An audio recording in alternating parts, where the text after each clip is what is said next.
All right, everyone, this is going to be the video lecture for Chapter 10. This will just be the basic concepts that I think everyone should know about electricity and magnetism. This will just be additional concepts added into the final exam. No test on this or on Chapter 19 before the exam. They'll just be added into the exam. There will be some short assignments for Chapter 10 and Chapter 9, but those will all wrap up by the end of this week, and you'll be able to... We will then move entirely into review for the exam. So let's go ahead and get started. Open up the notes for Chapter 10. First page is the title slide. Second page, we're going to begin with electricity. This is going to be mostly about electricity, and then I'll talk about how magnetism is different. So electricity is the movement of charges. We get electricity when objects that have electric charge are moving. Now, the things that make up all matter, the subatomic particles that make up all matter, are protons, neutrons, and electrons. These are the three things that every single object, every single atom is made up of. Each of these particles has a different mass. They all have different masses, and there's a table here that lists their mass and their charge. All of these particles have a fundamental charge to them. Protons have a positive charge. Specifically, they have a positive charge of 1.6 times 10 to the negative 19th coulombs. And the unit of electric charge is coulombs. This is the unit of electric charge. And so a proton has a charge of 1.6 times 10 to the negative 19th coulombs. That means one single proton has a very, very small charge. This is an incredibly small number. See the times 10 to the negative 19th. You will never really see a net charge of 1, of plus 1, because that would require you to have billions of protons by themselves without any electrons in order for charges to get that big. We might use charges of like 1 or 2 in some of our practice problems for the sake of simplicity, but in nature, charges never get that big because each single proton only has this much charge to it. Neutrons, meanwhile, have a neutral charge. Their charge is 0. And electrons, they're the negatively charged particle. They have a charge of negative 1.6 times 10 to the negative 19th. Now, this is when we start these particles. I believe everyone has heard the colloquial saying that opposite charges attract and like charges repel. These charges, the amount of charge an object possesses, is what determines how much and whether or not it is going to attract or repel. And yes, if you have two protons near each other that are both positively charged, they are going to repel away from one another. Like if you have the positive ends of a magnet near each other, they are going to repel. If you have two electrons near each other, they're both negative, they are going to repel. But if you have a proton and an electron, they are going to attract towards each other because the opposite charges attract and like charges repel. The reason for this force is because all charged particles give off an electric field. So I'm going to draw. This is going to be a quick draw. This is just a proton. And this proton is radiating out of itself in all directions an electric field. Now, by itself, this field won't do anything. This field is just being given off by the proton, and it's not doing anything on its own. This field only has an effect if there's another charged particle nearby, which is also giving off an electric field. And the reason that there is going to be some force between these two particles is because when these fields overlap, you get force. Now, if you move on to slide number 3, we have the formula for this force, which I'll put up on board now. So, if you have two objects that have an electric charge, there's going to be some amount of force between them. You find that force with this formula. This formula is named Coulomb's law. It has a name. It's equal to K times Q1 times Q2 over R squared. Now, I'm going to talk... Okay, first I'll mention what each of these variables are. I'm going to make this actually F with a subscript E because this is the electric force.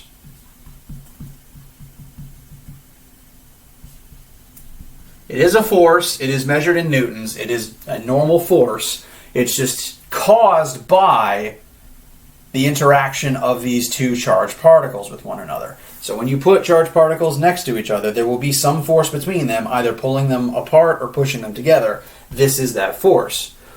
We find that force by multiplying K. K is a universal constant. It is Coulomb's constant.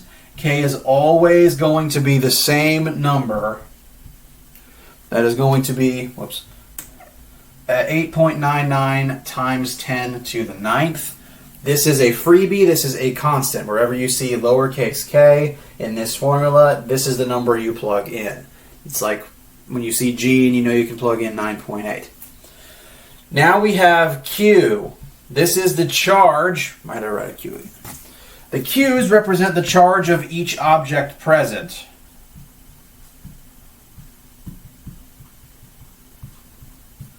And because it is charged, we measure it in coulombs. Coulombs is the metric unit of charge.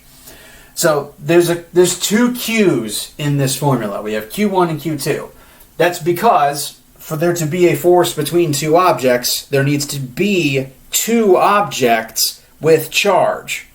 So Q1 is the charge of one of the objects. Q2 is the charge of the other object. And then we have R squared at the bottom. R is just the distance between the two particles.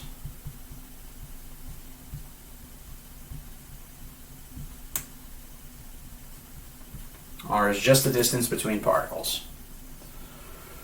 Now, this formula should hopefully look kind of familiar because it's very similar to a different formula that we've talked about before.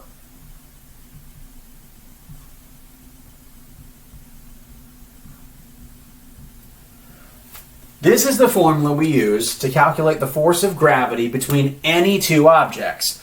All objects with mass are going to have some gravitational force between them. And this is the formula that we use to find it. Notice it has the same shape as the Coulomb's law formula. We've got a force equal to a constant times some aspect of the objects being multiplied together divided by the distance between the two objects squared. That is because gravity and the electric force, gravitational fields and electric fields, are incredibly similar. They work almost the same way.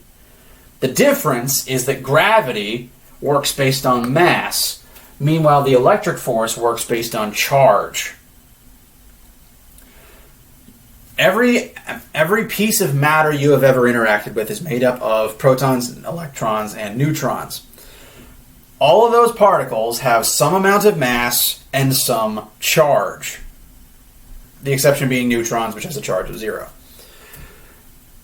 So charge and mass are both fundamental properties of matter, and those properties interact with one another.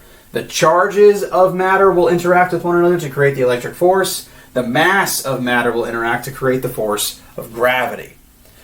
The reason that they are so similar is because there are four forces that hold the universe together. Gravity and the electromagnetic forces are two of them. They're basically siblings. And that's why they work so similarly. Objects with matter create gravitational fields. And when gravitational fields overlap, you get the force of gravity. So there's gravity between me and the Earth because I have mass, the Earth has mass. We're both creating gravitational fields. When our fields overlap, there's going to be that gravitational force between us. Meanwhile, all objects with charge give off an electric field, and when those electric fields overlap, you will get an electric force. There is one fundamental difference between how these two forces work, and it's due to the fact that you can only have positive mass. Meanwhile, you can have positive or negative charge. Positive or negative charge. We're going to work an example real quick where I will show exactly how that comes into play. I'm going to erase these labels and this over here to make room for the work we're about to do. I'm just going to box in this formula. So, if we move on to slide, all this information has been on slide 3. If we move on to slide 4, we have, as an example, 2 electrons that are a certain distance apart. So we know the radius between these 2 electrons. It says 1 millimeter. I'm going to go ahead and change that to normal meters.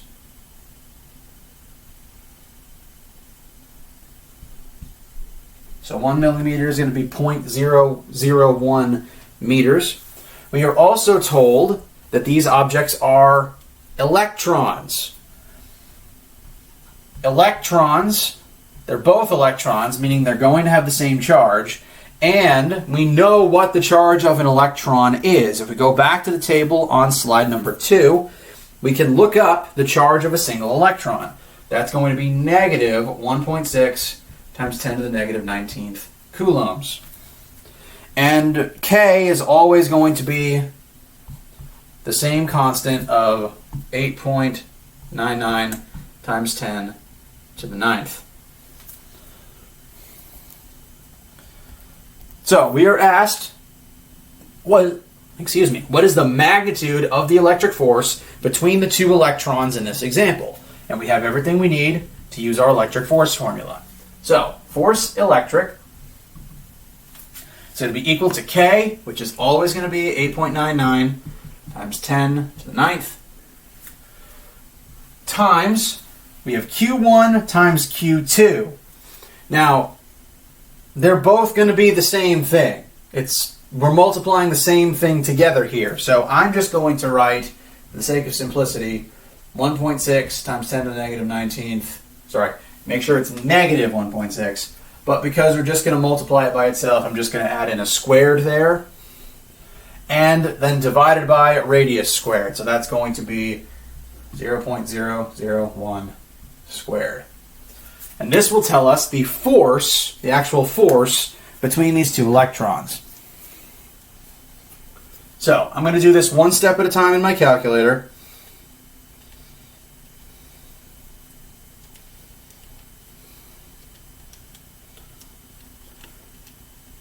And I'll show you. So right now I've got, open parentheses, 8.99 times 10 to the 9th, end parentheses. Open parentheses again, we have negative 1.6 times 10 to the negative 19th, end parentheses, open parentheses again, negative 1.6 times 10 to the negative 19th.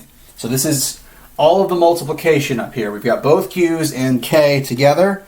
That's going to give us this number. Notice this is a very small number. But the last thing we still need to do is divide by 0.001 squared. I'm going to write that into my calculator like this, to make sure that it is only squaring the 0.001 and not trying to square the whole answer. And that's going to tell us that the electric force between these 2 particles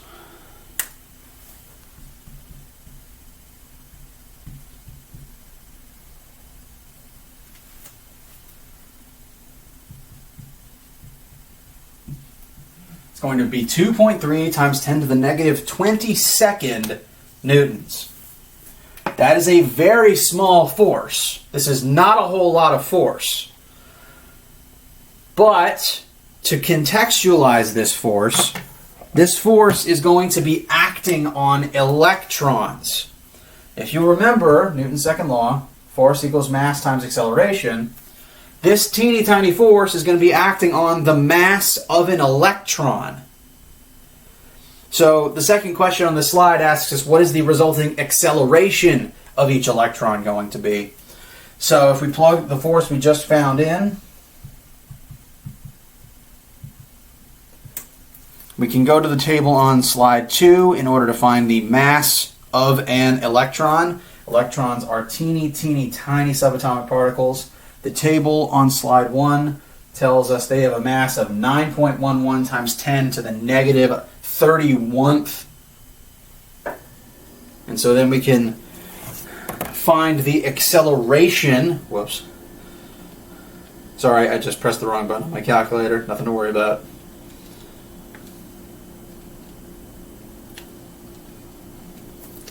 So we can divide both sides by 9.11 times 10 to the negative 31st in order to find the acceleration of these electrons due to this force. And this is a very big acceleration. The resulting acceleration of these electrons due to this teeny tiny force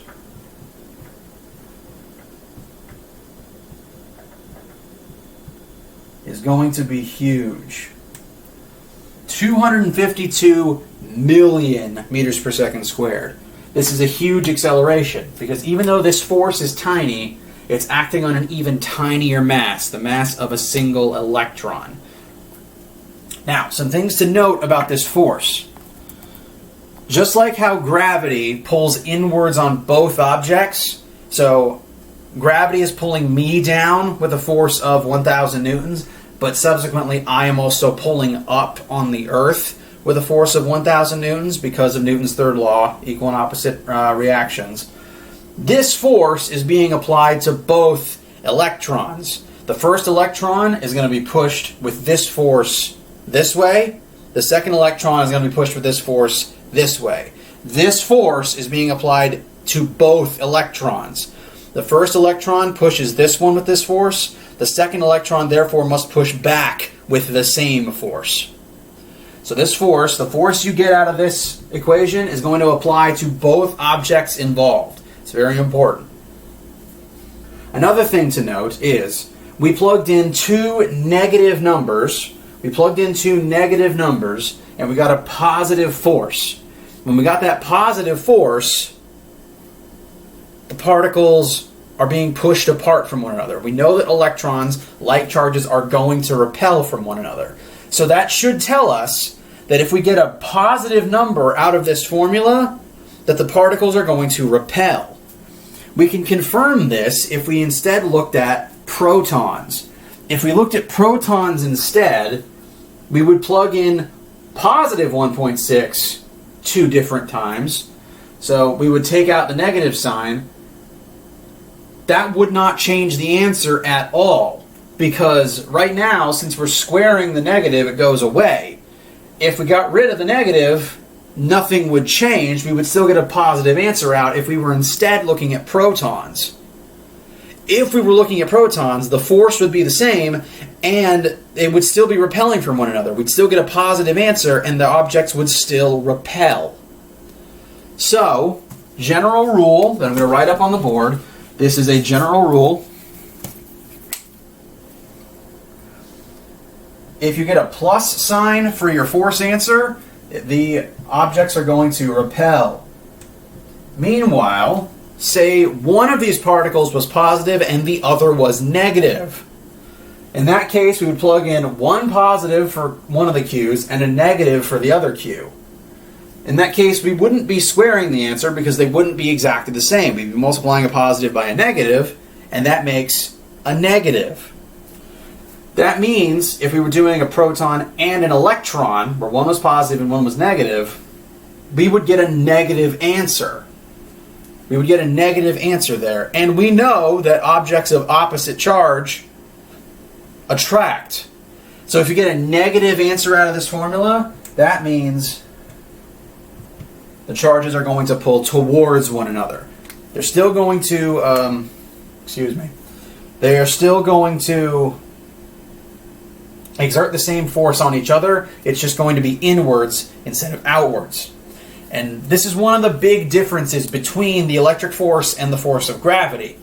Gravity is based on mass, but an object can't have negative mass. You can only have no mass or positive mass. If you have no mass, gravitational force is zero. If you have some mass, gravitational force is positive and you're pulled inwards. But the the fundamental aspect that creates the electric field, the charge can be negative or positive, which means because there's two different states, That's why electric forces can attract or repel, because there's two different configurations, as opposed to mass, which only has one. This is why gravity will always pull you down, but electric forces can pull you either down or up. So, the next couple of slides, slides 5 through 8, what they show are electric fields. Now, these are normally invisible to the human eye, but what scientists were able to do was they coated string in iron filament, and they put these strings all over the surface of oil. And then they inserted charged objects into the oil, and the iron-covered strings formed lines to match the electric fields being given off by those objects. So, if you look at slide number 5, you'll see that the charged particle in the center is constantly giving out electric field from itself in all directions. You can see the lines of the electric field.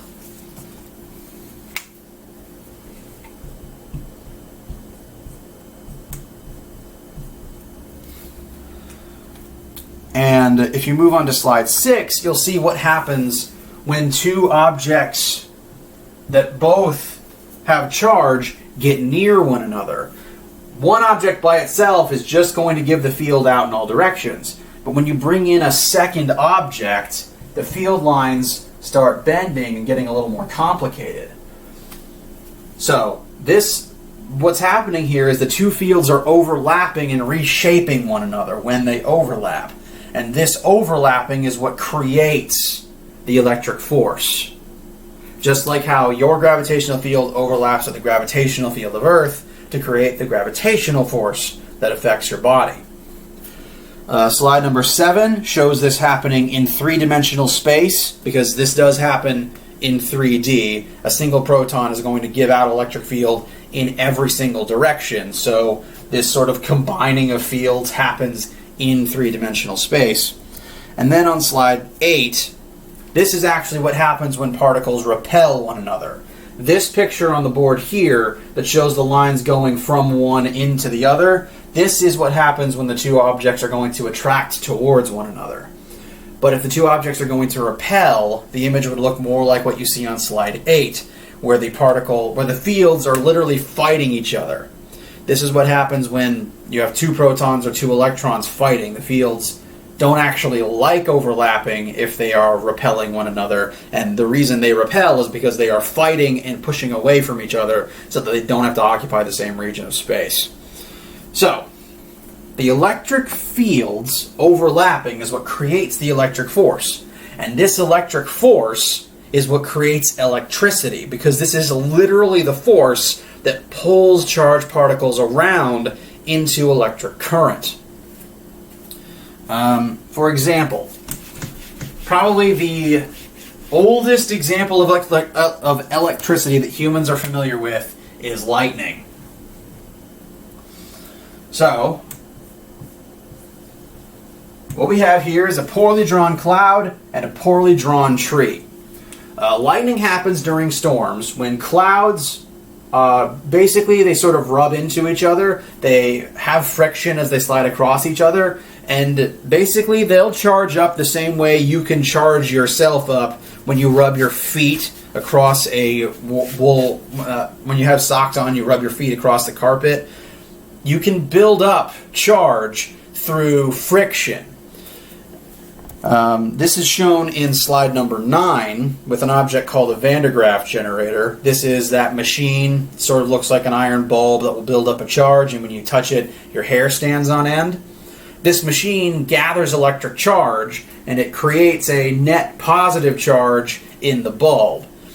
And when you have a massive amount of positive or negative charge, that is when you start getting crazy amounts of electric force and electricity.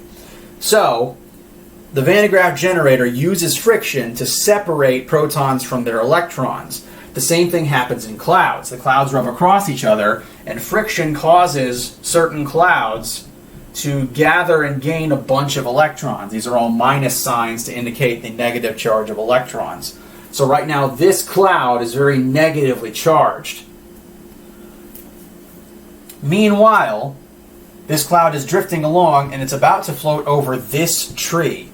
This tree is the closest thing to the cloud. And if you'll recall from a second ago, the force electric formula, K times Q1 times Q2 over R squared. This R squared term on the bottom means that the closer two objects are, the smaller this number is, the bigger the electric force is.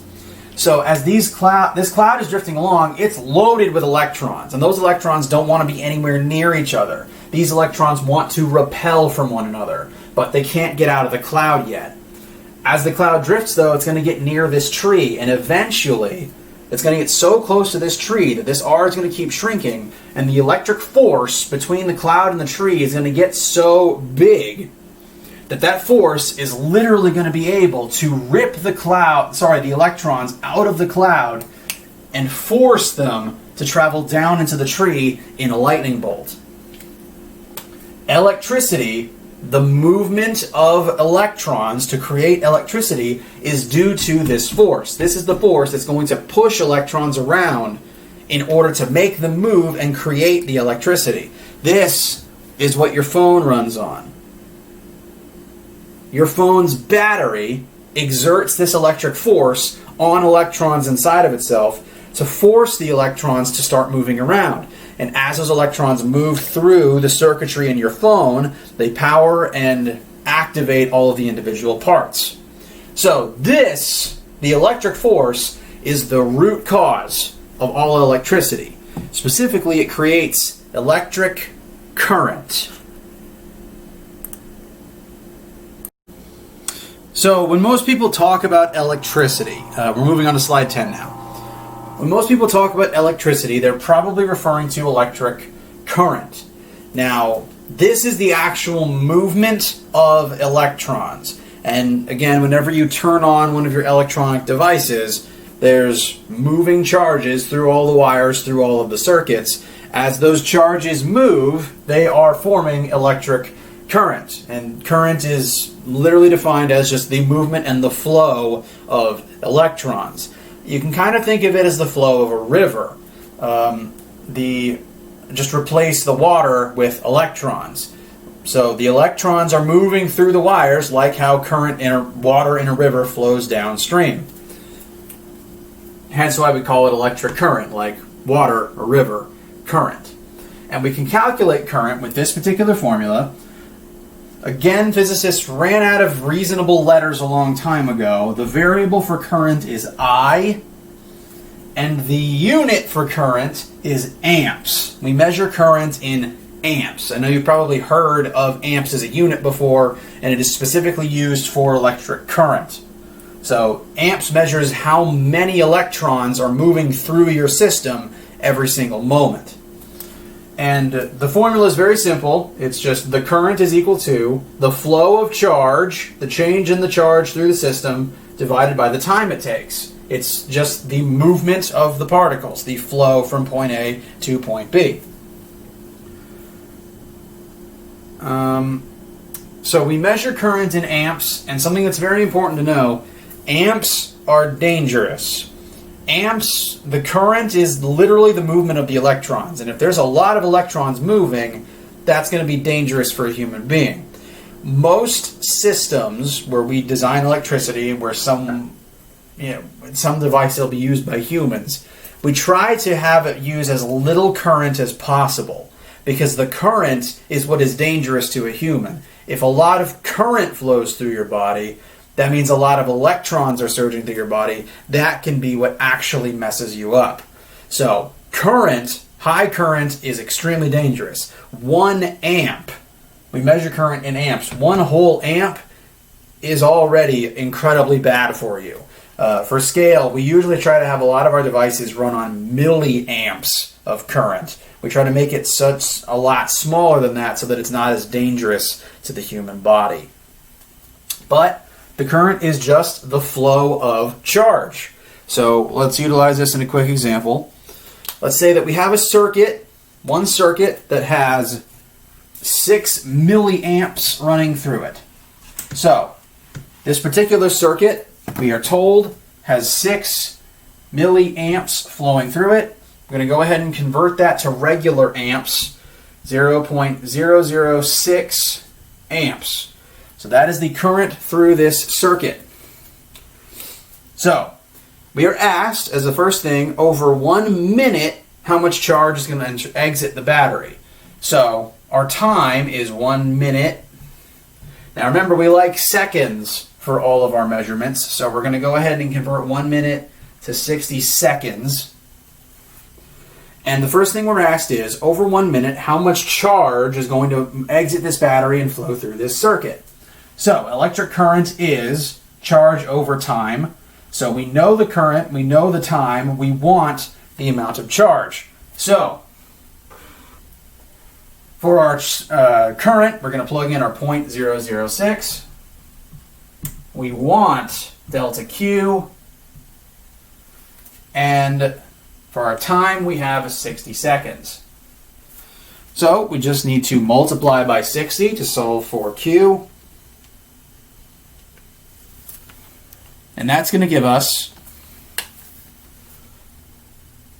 a charge flow of 0.36 coulombs. Charge is measured in coulombs.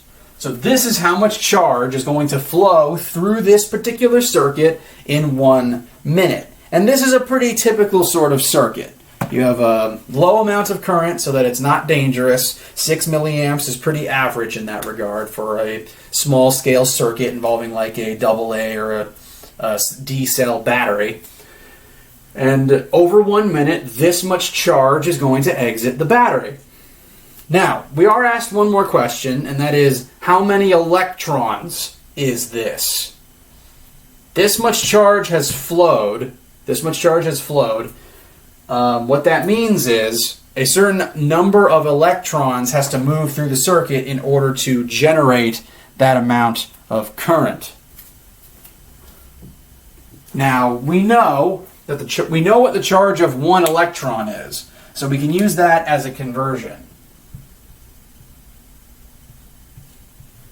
So 1 electron has a charge of negative 1.6 times 10 to the negative 19th coulombs. So we're just going to convert coulombs to electrons. This is going to tell us the number of electrons needed to produce this effect. So we're going to end up dividing 0.36 by negative 1.6 times 10 to the negative 19th. And since we're dividing by a very small number, we're going to get a very large answer. The answer we got out is negative 2.25 times 10 to the positive 18th electrons. Now the negative here, this negative means that the reason for that is we tend to, the direction of current, we tend to think of our circuits as going from positive to negative, but in fact if the electrons are moving, they're going to go backwards. So the negative just means that the electrons are flowing backwards than how a proton would flow, which makes sense. We can kind of ignore the negative right now. What we wanted is this number, and this tells us that running this very small low power circuit for 1 minute causes 2.25 times 10 to the 18th electrons to flow, which is a lot. It's more than billions. It's more than trillions. And so even within like your phone, every single minute this many electrons are circulating around. That's a lot. That is what electric current is. It's the mass movement of electrons, the flow of electrons around a circuit in a certain amount of time. And the reason that this flow of electrons powers your machines is because these electrons, they're small, but they still have mass. These electrons still have mass, and if they are moving, they are flowing. That means, since they have mass and they're moving, it means they have kinetic energy. So all the electrons moving through all of your machines have kinetic energy, and they are giving some of that kinetic energy to whatever device they're flowing through. When electrons flow through something, they leave some of their energy behind in it. This is one reason why electric circuits tend to heat up if you leave them on too long, because literally the electrons are leaving behind some of their kinetic energy inside of the device. Some of that energy powers the device, but some of it also becomes heat, and this is why sometimes your appliances can overheat if you run them too long or for use them too much. But because they are flowing, because they have mass and they are moving through the circuit, they have energy and they are giving energy into the system. And this is how humans are able to use electricity to power our everything, really. Which I think is pretty cool. Now, electric current, the actual current, is a lot like the flow of water through a system. And similarly, because water has mass, if the water is moving, it has kinetic energy, and when the water hits something, it leaves energy behind in what it hit, like a water wheel. Now, in order to make water move, you need a certain amount of water pressure. When you go into your bathroom and you turn on the tap, there's water pressure in the system that forces the water to move. Electricity has something like that. It's called voltage. This is probably another electricity term that you've dealt with before. Voltage is like the water pressure in this situation. The voltage, I'm going to give it another name here. Sometimes we call voltage the electromotive force, because voltage is like the pressure that pushes the electrons through the circuit. It's like the water pressure. So, the current is the flow, the voltage is the pressure that drives the flow. This is a word you've probably all dealt with before, but usually when people bring it up in modern everyday speak, they don't really define it like this. So the physics definition of voltage is, it is akin to the pressure that is driving everything forwards. There's one other factor that affects how the electrons will flow, that affects the current. More voltage is going to push more current through, but you also have to consider what you are pushing the current through. And every single object that you can put electricity through has some amount of electrical resistance. Every object possesses resistance because every object either lets electricity through it easily or resists electricity flowing through it. You've probably heard before that water and metal conduct electricity very well. Meanwhile, things like rubber and plastic and wood don't conduct electricity very well. That's because every different material, every different object has a different electrical resistance. Every single object is going to resist electricity, every object is going to resist electricity flowing through it to some degree. Metal does not resist a whole lot, so metal has a very low resistance, but rubber has a very high resistance. What this means is, I'm going to put a formula up on screen, up on the board right now.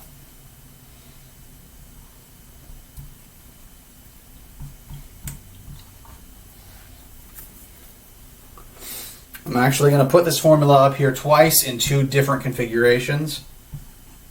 So this is the same formula, it's just rearranged slightly. This formula is called Ohm's law. It has a name. It's called Ohm's law because resistance is measured in ohms. The variable for it is this omega sign, and the unit is ohms.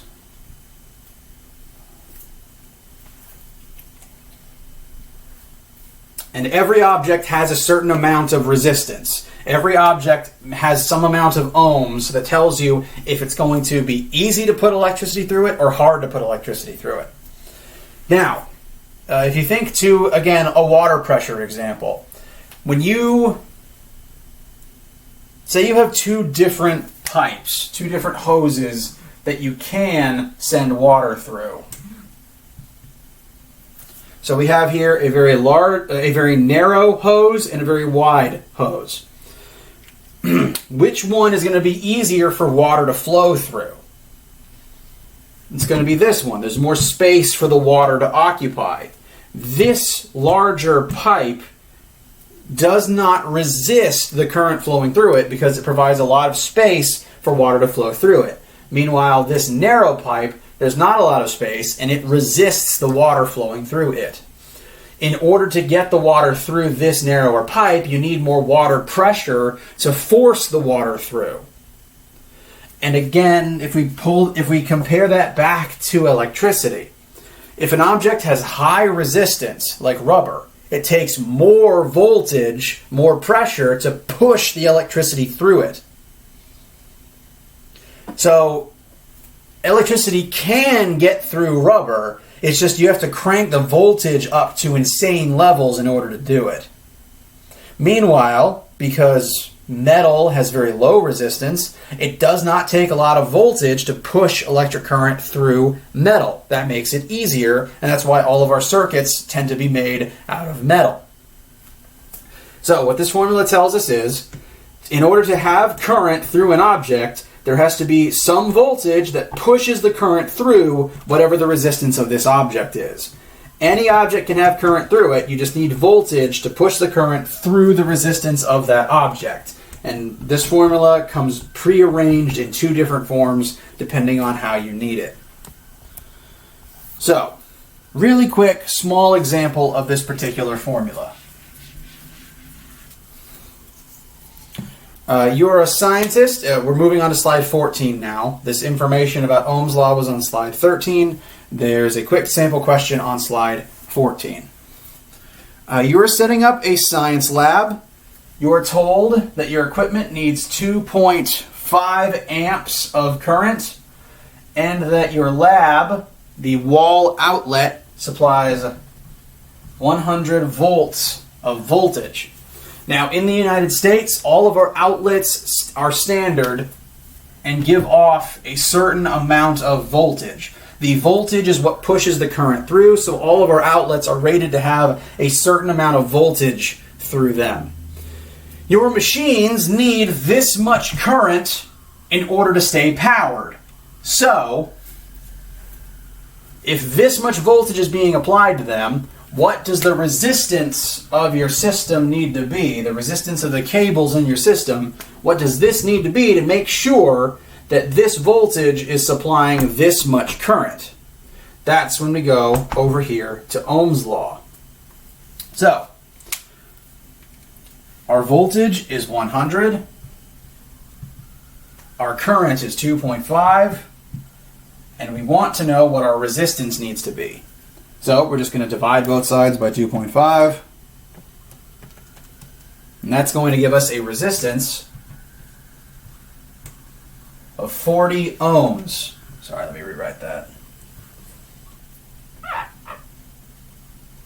So, the unit for resistance is ohms, and the symbol we use for that is the omega symbol. This is the last letter in the Greek alphabet. It's just the shorthand version of this. You can either write out the word ohms or you can use the omega sign. And what this means is, in order for this voltage to create this amount of current, that voltage has to be run through a system with a total resistance of 40 ohms. Now, every single object has some amount of resistance. Anything that electricity can run through, wires, rubber, any piece of metal, even yourself, if you're getting shocked, has some amount of resistance that tells you whether or not it is easy or hard to push the electricity through. This is actually a pretty low resistance. A lot of resistors you interact with will have resistances like 1,000, 10,000 or higher ohms. So this is actually very small. But what this tells us is, if all of the outlets in a facility have a certain voltage, but all your appliances need different currents, you're going to want to connect all those appliances up with different resistance hardware. For example, I'm going to show you right now. This is This is the charger to my laptop, and so the plug Like, a lot of devices have small plugs on them, but this is a big old, this brick on the end of the plug here is a little bigger than what you might see on an extension cord. Sometimes your laptop charger might have a small cord, but halfway through the charger there's a big old rectangle just halfway through it. What those are for is these are filled with resistors. And the point of those resistors is it's going to take the standard voltage of whatever outlet you're plugged into and make sure that it's running that voltage through a certain resistance to create whatever current your device needs. Because if your device is getting the wrong current, either it'll get too much and it'll fry, or it won't get enough and it won't stay on. So these bricks, these big parts here, are loaded with things like resistors to make sure your machine is getting the current it needs from the voltage supplied to it. So resistors are incredibly necessary from an electronics standpoint. We need them to make sure that all of our systems work correctly.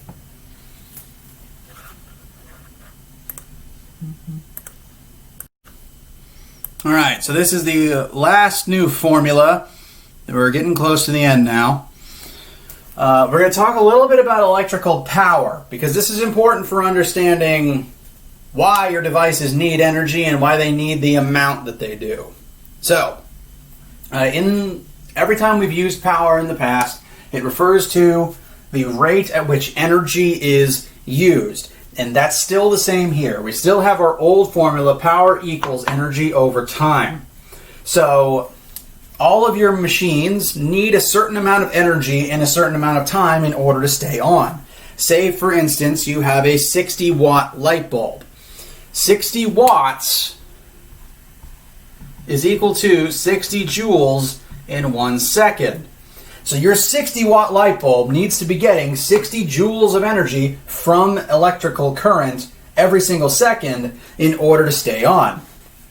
And the way that you get the energy from the electricity is because there is energy in the electricity that is left behind inside of the object when the electricity runs through it. So, as the current runs through the light bulb, it leaves behind this much energy every second, and the bulb is on. Now, there are some other ways to calculate the power consumed by a device based on the current, the voltage, or the resistance of that particular circuit. These all mean the same thing. Power is equal to current times voltage. Power can also be equal to voltage squared over R. Power can also be equal to current squared times R. These all mean the same thing. They're all the same formula. It's just multiple ways you can calculate power based on all the electrical variables that could be happening inside of the system. And so every single second, your device draws a certain amount of energy out of the system in order to stay on. And the energy is coming from the current, which is pushed through the resistance by the voltage. And that's why these variables can affect how much power a system consumes. So, I'm going to do a quick example. In the previous example, how much power does your lab setup need? So we're looking at slide 16 now.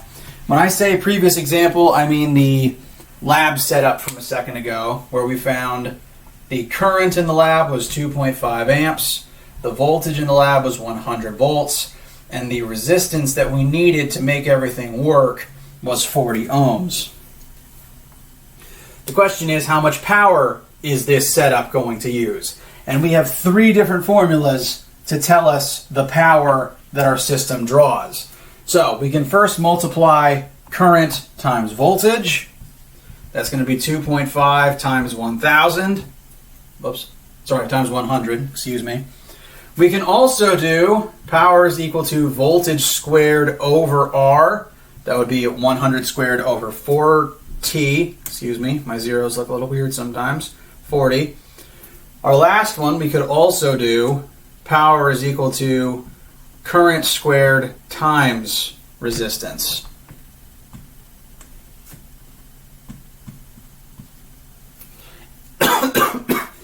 And I guarantee all of these are going to create the same answer.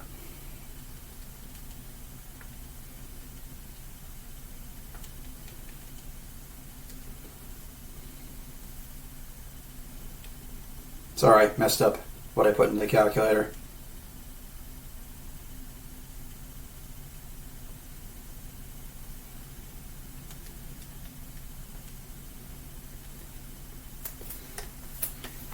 So I just put all those into my calculator once to prove they all create the same answer, 250 watts. All these formulas mean the same thing. And if the answer is 250 watts, that means every single second your system needs 250 joules in order to stay on. So, pretty simple formula. You just need any two of these three things to be able to find how much power your system needs. Now, there's one other example on this one, and the reason I want to talk about this is because this will be useful for you in real life, because this is how your electricity bills will be calculated. So, pay a special attention to this one. So, I mentioned a 60-watt light bulb a second ago. We're going to talk about a light bulb with a power rating of 60 watts. We're going to leave it on for 7 hours a night. Now, the way that the electric company bills you, they bill you based on energy used, but they do it based on a very specific unit of energy. The cost of electricity in your area is going to be a certain amount of dollars or cents per kilowatt hour.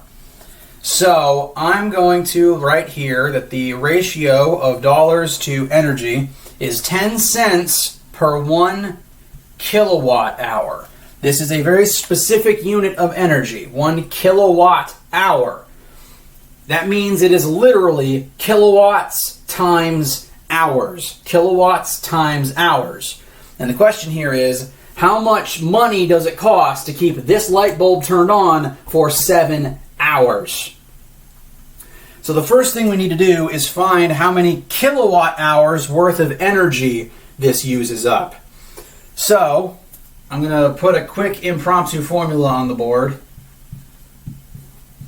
In order to find kilowatt hours, you want to multiply kilowatts, the kilowattage of the appliance, times the number of hours it is turned on. So, our wattage is 60, but we need to convert that to kilowatts. That's going to be 0.06 kilowatts. And we left it on for 7 hours. So 0.06 times 7 is going to give us 0.42 kilowatt hours. So that is the amount of energy you used. Kilowatt hours is a unit of energy. That's because you multiplied power by time, and that just leaves you with energy. So this is the energy we use up if we do this. And now, in order to find how much this costs, we just need to use our conversion right here. So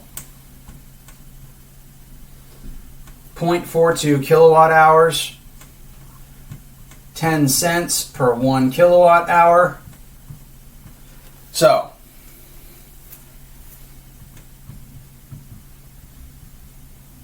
that tells us that running one single 60-watt light bulb for 7 hours a day will cost us 4.2 cents. That's 4.2 cents.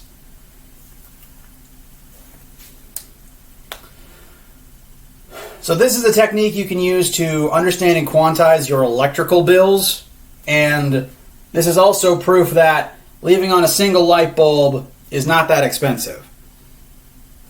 This is a high wattage light bulb. Most light bulbs these days are like 30 or 40 watts, and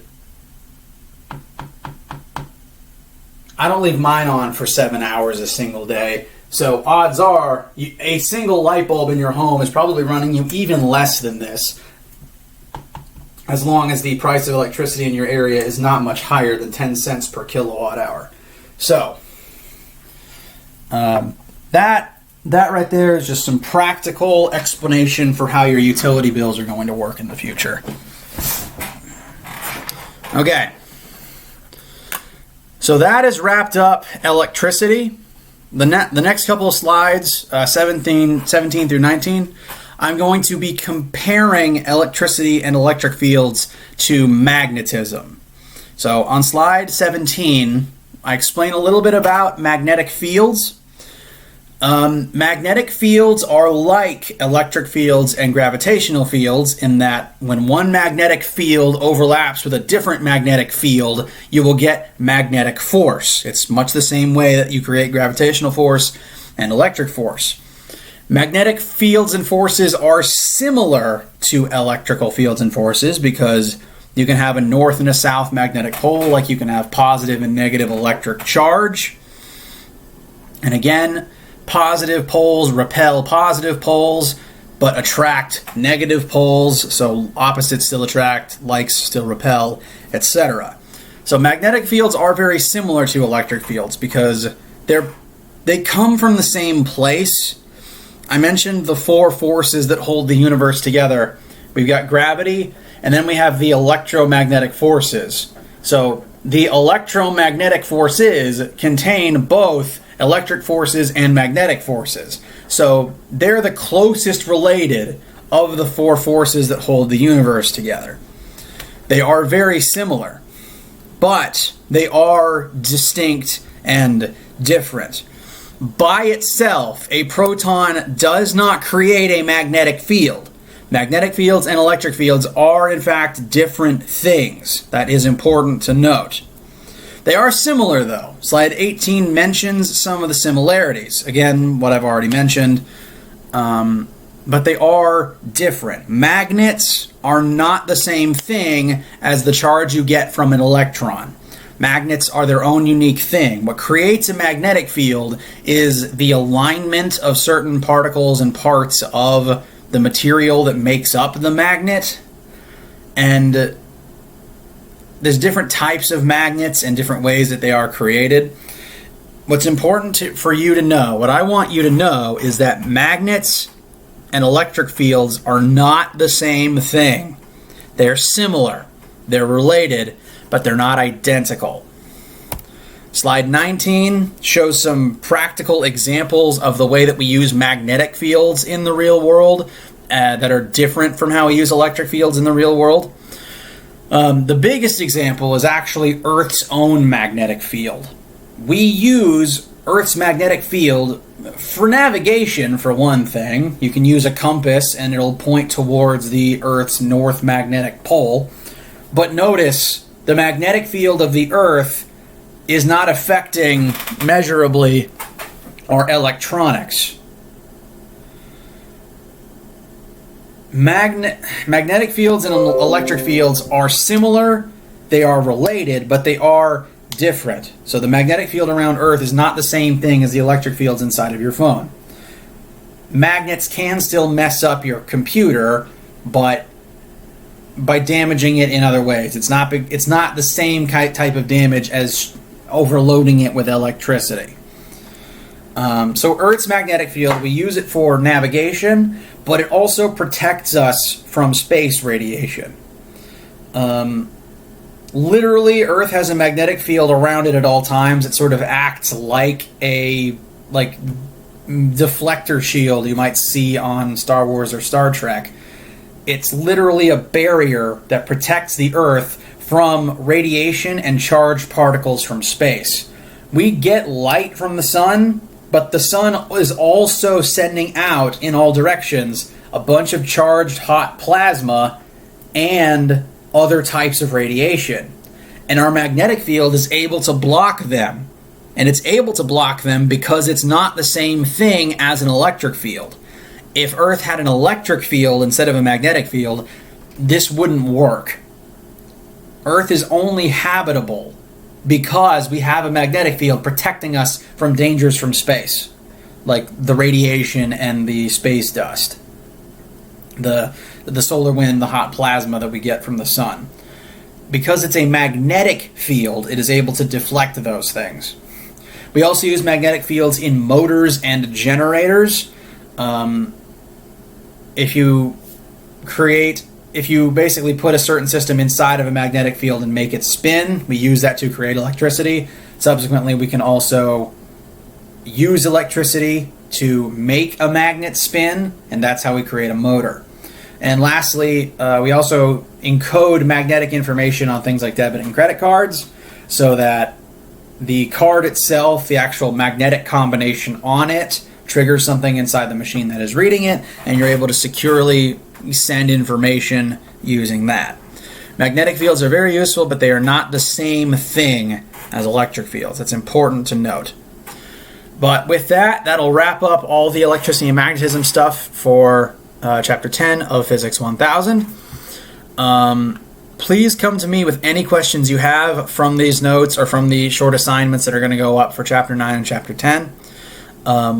Spend the next couple of days going over these notes and those assignments and coming to me in our class calls to prepare for the exam.